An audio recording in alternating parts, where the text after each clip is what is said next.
គុំមកកាន់ការឲ្យតម្រុយឆ្នោតយួនលេខល្អច្បាស់របស់ Channel ដំបូលឆ្នោត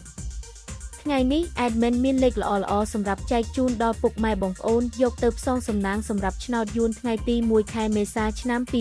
2026មុននឹងឈានដល់ការឲ្យតម្រុយឆ្នោតខ្ញុំបាទសូមចិត្តពុកម៉ែបងប្អូនមេត្តាជួយ Like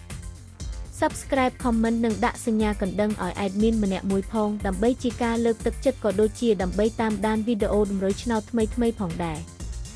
ឥឡូវកុំឲ្យខាតពេលយូរតោះយើងទៅតាមដានតម្រុយឆ្នោតយួនទាំងអស់គ្នាចំពោះឆ្នោត2លេខគឺមានលេខ87គុណ72គុណ64គុណនិង59គុណសម្រាប់ ABCD សម្រាប់លេខអូសខ្ទងគឺមាន50អូសនិង80អូសសម្រាប់លេខអូសចំពោះឆ្នោត3លេខគឺមានលេខ5135គុណ185គុណនិង853គុណបាទឥឡូវនេះវីដេអូតម្រុយឆ្នោតរបស់ Admin គឺបានដល់ទីបញ្ចប់ហើយ